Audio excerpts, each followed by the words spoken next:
Welcome to Sports from the Couch. I gotta say, it's the stupidest thing in sports. With your host, Mike Mercado. Players cannot stand him. Coaches cannot stand him. Most importantly, the fans can't stand him. Brought to you by Mercado Airwaves. I'm gonna say it once, and hopefully I'm wrong, but it's a disaster waiting to happen. That is so bad, that is absolutely brutal. Hello, friends, and welcome into Sports from the Couch here on Mercado Airwaves. I'm your host, Mike Mercado. I want to thank you so much for making us a part of your day. Hopefully, you all had a wonderful weekend. We have a busy show to start off the week, but before we get to that, let's go ahead and take care of some housekeeping notes. Follow me on Twitter at Mike M Media. I'm on Instagram at Mike Mercado Media, and you can follow the show. Be interactive with us on Twitter at Couch Sports Talk. Like, rate, review us, and share us wherever you get your favorite podcast at Mercado Airwaves. It really helps grow the brand. We're on YouTube. Subscribe to us at youtube.com/Mercado Airwaves Network. Play video games with us at Twitch, twitch.tv/Mercado Airwaves. Like us on Facebook at Mercado Airwaves. Become a producer of the network. Get interviews ad-free and before anybody else with athletes and celebrities at patreon.com/Mercado Airwaves. And we have swag. Rep the network with some awesome clothing at teespring.com/Mercado Airwaves. Jose Abreu has been a one-man wrecking crew in this series. He is 6 for 9 with 5 home runs and 8 runs batted in. Jose in the air, way back. Oh my goodness! Batman Jose is at it again, and Darvish can only laugh. This is outrageous. One away, and that will bring up the man of the hour, Jose Abreu. He's the first player in Sox history with a home run in 4 straight at-bats. Nobody in Major League history has done 5. Jose on the ground, and that will do it for the streak. Well, they finally got Babe Abreu out. Get the ball. It's a milestone. We got him out. To the left field corner area, Rizzo goes to third, holding on a double by Schwarber. Second and third with 1 out for the Cubs here in the 4th. Here is Wilson Contreras. Infield back. Runners at second and third. Swinging a bouncer toward third. Rizzo trying to score the throw to the plate. Anthony slides. He's safe. Anthony is safe at the plate. The White Sox are going to challenge the call. I thought the tag was on his backside while that foot was trying to still get to the plate. Got him! Wow, instant replay takes away the run. Well, here's Jason Hayward batting. 2 outs. Still 1-0 White Sox. First pitch dives down low. And now running to second base is Contreras to throw down there. They got him. And just like that, the inning comes to an end. The bases are loaded with no outs for Jason Kipnis. It's a long road for Dylan Cease, but until that first run's up there, it doesn't exist. Kipnis, one around, strike 3. 1 down, and now a double play can end this thing. Certainly not out of the woods by any stretch as he Happ to the plate now. On the ground, Tim at short takes it himself. Double play! What a play by Tim Anderson, shoveling those feet, getting to the bag at second to tag it and throw out Happ on the relay. And the Cubs leave the bases loaded. A 1-out double for Baez. He represents the tying run, and it brings up Kyle Schwarber. Well, you'd like to see Kyle launch one up into that wind. Schwarber in the air, deep center. Robert back, he'll watch it go!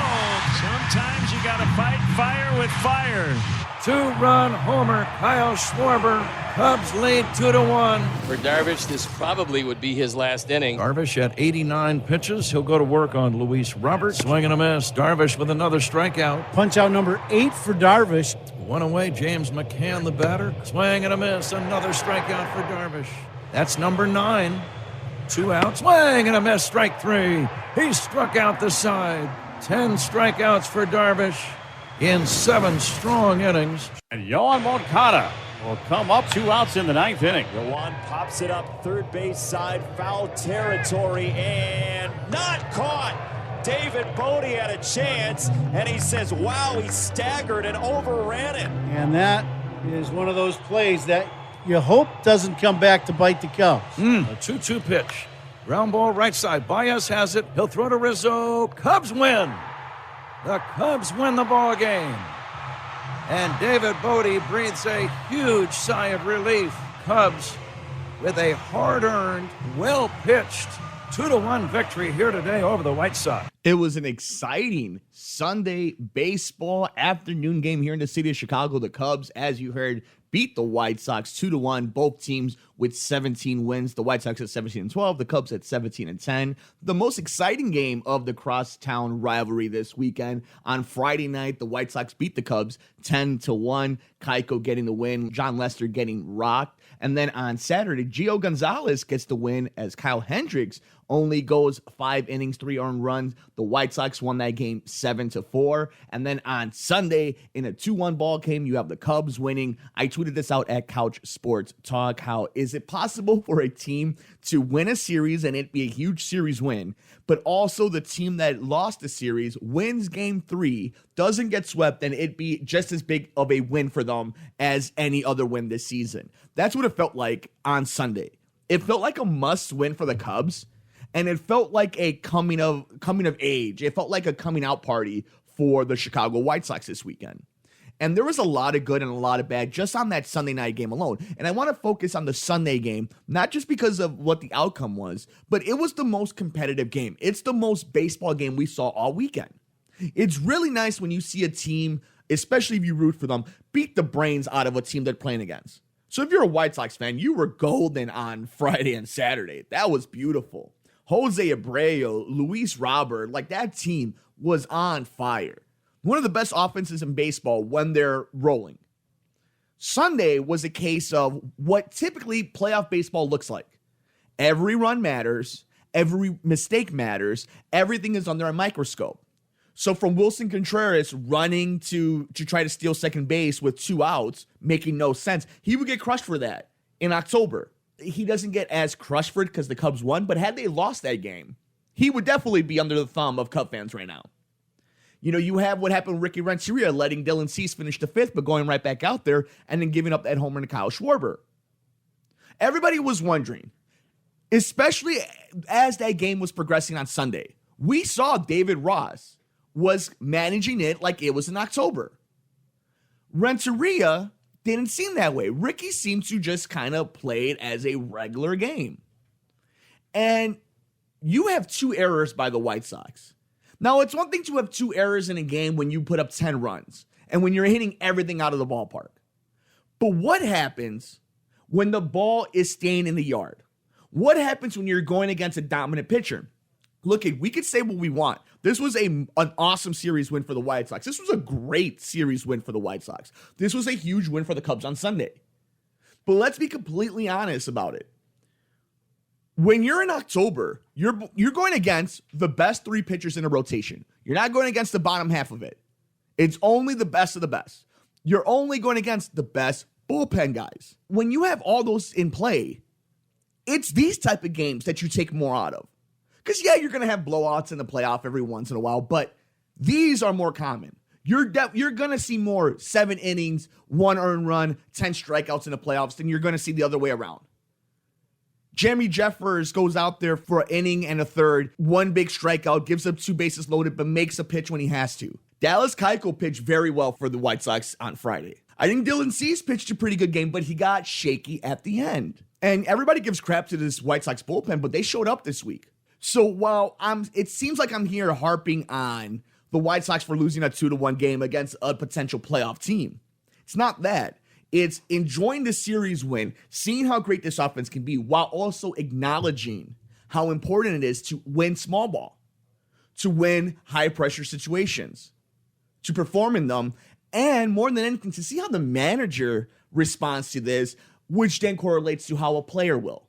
And I don't think Ricky Renteria had a great showing on Sunday, but I think his team made him look really good Friday and Saturday. And before we move on, though, and kind of put a bow on what was the first part of this crosstown rivalry classic, you know, there was some interesting stuff going into Sunday that needs to be pointed out. And it just seems to be a broken record.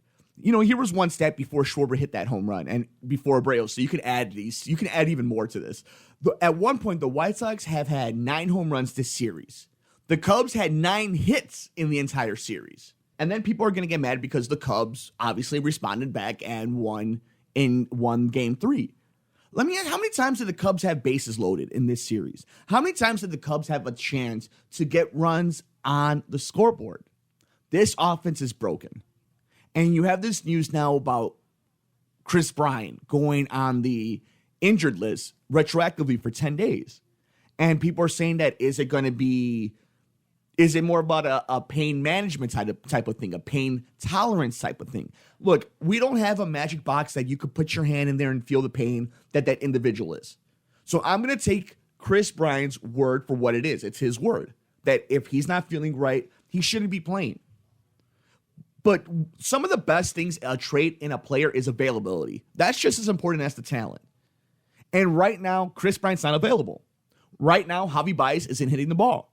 Right now, Anthony Rizzo isn't putting the ball in the stands. Kyle Schwarber finally had a home run, but this team is struggling, and it was relying on the bottom half of its lineup. And that's great. That's awesome when that happens, when you can rely on those players that you typically don't. But you can't win a season like that. Your stars need to be stars. And when Chris Bryant comes back, he shouldn't be in leadoff.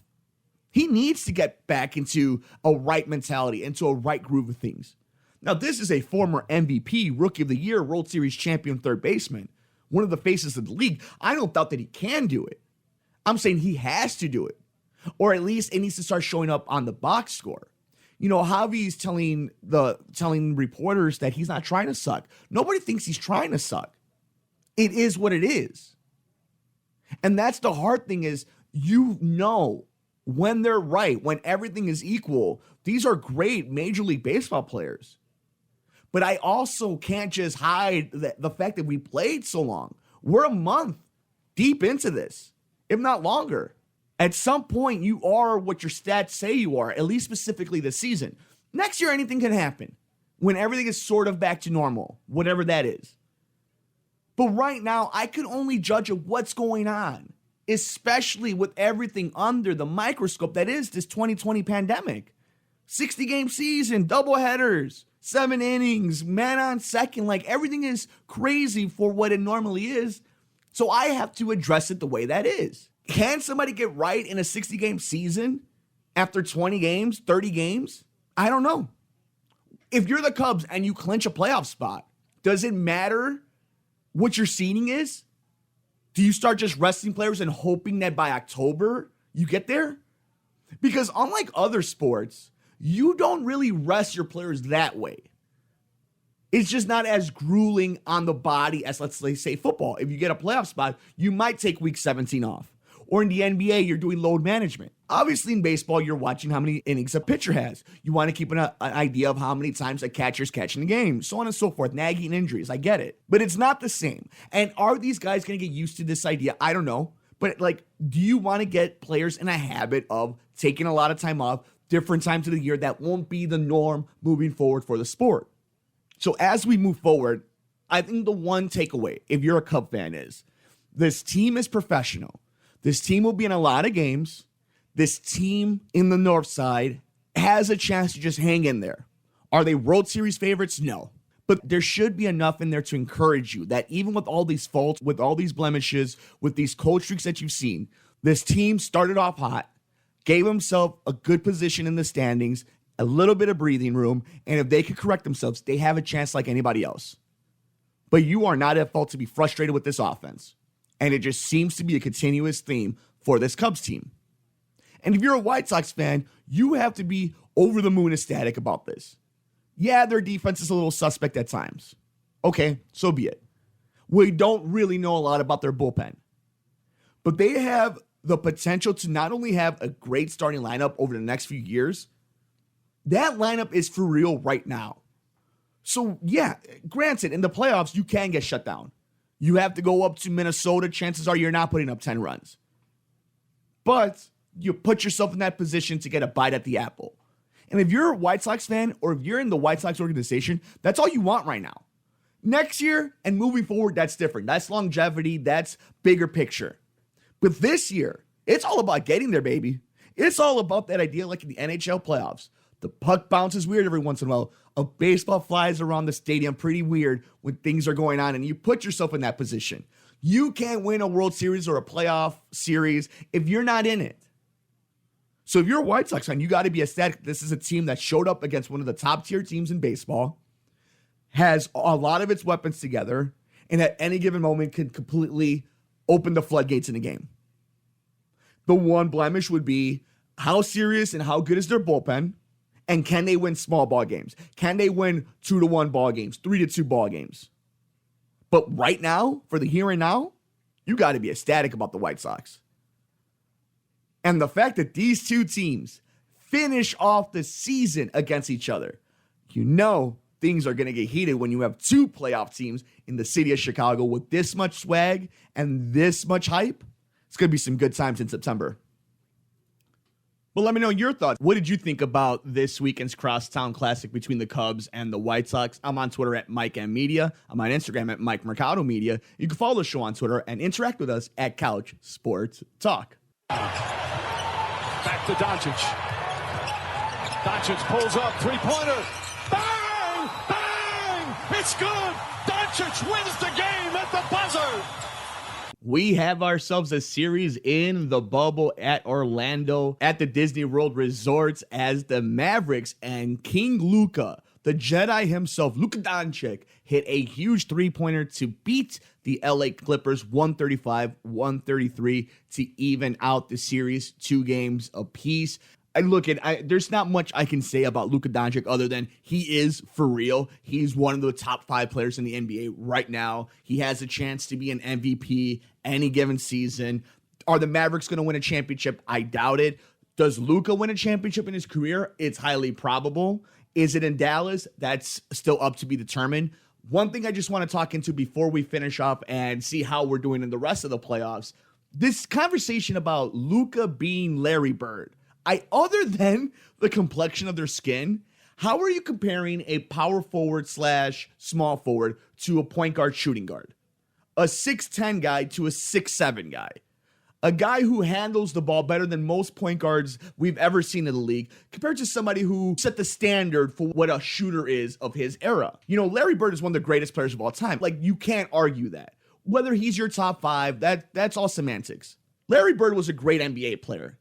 Larry Bird was a great shooter. Larry Bird was a great champion.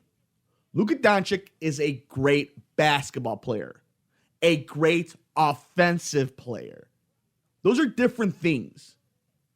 You could put Luka Doncic on any team, on any era, and what he does with that Euro step, what he does with those handles, what he does with that shot, what he does with that attitude, with that toughness, 70s, 80s, 90s, early 2000s, mid 2000s to this point, that man is a star. And you guys need to stop comparing him to Larry Bird. Not just because of the skin complexion. People are going to say racism and all. It's lazy. It is a lazy comparison. But King Luka the Jedi, that boy's a killer. And speaking of killers, some teams have been killed off in the NBA playoffs. We start off with the Boston Celtics sweeping the Philadelphia 76ers. Tatum, Brown, and Kemba, just too much for Philadelphia without Ben Simmons. That team just never quite looked right, even when Simmons was there from last year. The whole process in general has always just been up and down. A lot of naysayers, a lot of people then, crowning themselves when they got to the conference finals. And now we're at this point. The real question becomes, what next? Who do you get rid of? What do you get rid of? Who wants it? Like, Ben Simmons is a really nice NBA player, but is he going to win you a championship? Joel Embiid should be the most dominant big man in the NBA. And we always have questions about him. So that's going to be, is Brett Brown gone now at this point? A first round elimination? Probably. So the Boston Celtics moving on, and I thought that they were going to win the series, but I didn't think they were just going to steamroll through the Philadelphia 76ers, but sure enough. And in another sweep, the Toronto Raptors beat up on the Brooklyn Nets. Shout out to the Brooklyn Nets. They were doing this on, chewing gum and Band-Aids and rubber bands and all that. So Toronto, though, playing the best team ball.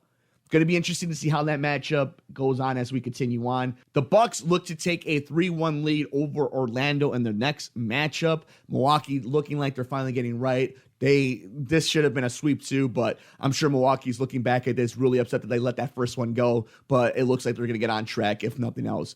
And in another potential sweep, the one that's really surprising to me, the Miami Heat have a 3-0 lead over the Indiana Pacers, and this is what I was talking about. While I thought Indiana had not more offensive weapons, but it just seems had a grittier way of getting under Miami's skin, The Miami Heat have offensive power. Now, they only have one true superstar in Jimmy Butler, but that roster has really come together, and we'll see if Indiana could just prolong this as much as they can. I'm going to be interested to see what happens next for Indiana if they get eliminated right now. But Miami's, I'm telling you, they're putting themselves in a position to make a really big splash in 2021. The LA Lakers have a 2-1 lead over Portland. Obviously, LeBron at the very end to kind of taking over game 3. Portland's making a series out of it. I think this is going all 7. I still think the Lakers win. I picked the Lakers to get to the conference finals, but I think Portland is just not going to have enough gas in the tank by the end of all this. And LeBron, this is what he's been waiting for. And this is one of those scenarios where it's almost built perfectly for him to make a nice run. Not that it was done on purpose, but he's just that type of player to take advantage of situations like this because he's so damn good. So we'll see what happens in game 4. The Clippers and Dallas, like we talked about, tied in a 2-2 series. I still think the Clippers win this series, but this is the series to me, just like the Portland and Lakers series. And I've said series a lot in the last few seconds, but these matchups are what's building the iron. You know, iron builds iron. This is it right here. This is how the Clippers and the Lakers get to the conference finals. This is how we get that perfect matchup because they're getting tested right now in the conference playoffs and by teams with superstars who probably should be higher seeds if everything had played out normally, right? If there weren't so many injuries, if we had the long season like we should have. And in our last 2 matchups, the Utah Jazz have a 2-1 lead over the Denver Nuggets. You have Donovan Mitchell, 51 points, Murray having 50 points in this crazy matchup between the two, but the Utah Jazz having the lead right now. Again, this one's going to go back and forth. This one I thought was the most competitive series when it came to matchups in talent level and where both teams and where both organizations were at. And I think this one goes all 7, but you know, Mitchell's so underrated. And I think it was Nick Wright who said if he was playing in Boston, he would be a folklore hero by this point. But it's because he plays in Salt Lake that he doesn't get the same amount of love. But that is why you keep hearing me say it. That's the guy I want the Bulls to target moving forward. And in our last matchup, the Houston Rockets have a 2-1 lead over the Oklahoma City Thunder. I didn't think the Rockets were going to win this series without Russell Westbrook. But James Harden I don't have to like the way he plays basketball. I don't have to find it aesthetically pleasing. But it gets done. It's effective. And especially in today's game, if you're not going to call anything, then take advantage of it. And that's what he's doing. And I love that there's so much animosity between these two teams. But it'll be interesting to see if Russ comes back. I still think OKC finds a way to win this series. It just feels like that way to me. And before we close out the rest of this NBA playoffs, the NBA is moving forward really fast. Like, even though this NBA bubble is working on the campus of the Disney World sports resorts, it seems like they still want to just get this thing in because they already scheduled on Thursday, August 27th, the second round matchup of Game 1 between the Raptors and the Celtics, which is going to be a great series. But normally there's a little bit more time in between it. But they're like, no, we're starting the second round as soon as we can. So you can look forward to that in the coming days. But let me know your thoughts. I'm on Twitter at Mike M Media. I'm on Instagram at Mike Mercado Media. You can follow the show on Twitter and interact with us at Couch Sports Talk. And finally, before we call it a day, some interesting, scary news came from the Bears Sunday afternoon. The team announced that Saturday's COVID-19 test originally showed that 9 players had tested positive for the virus. Later on, however, it was determined that all of them were false positives, and they just kind of had to reschedule, and everybody seems to be going on back to regular business, quote unquote regular business. But I still go back to this worry. How are they going to finish the NFL season? It's not a question if they're going to start it. I think they're going to start. It's how are they going to finish this season, and how's the quality going to be? I think we've been surprised on the quality of baseball and in basketball.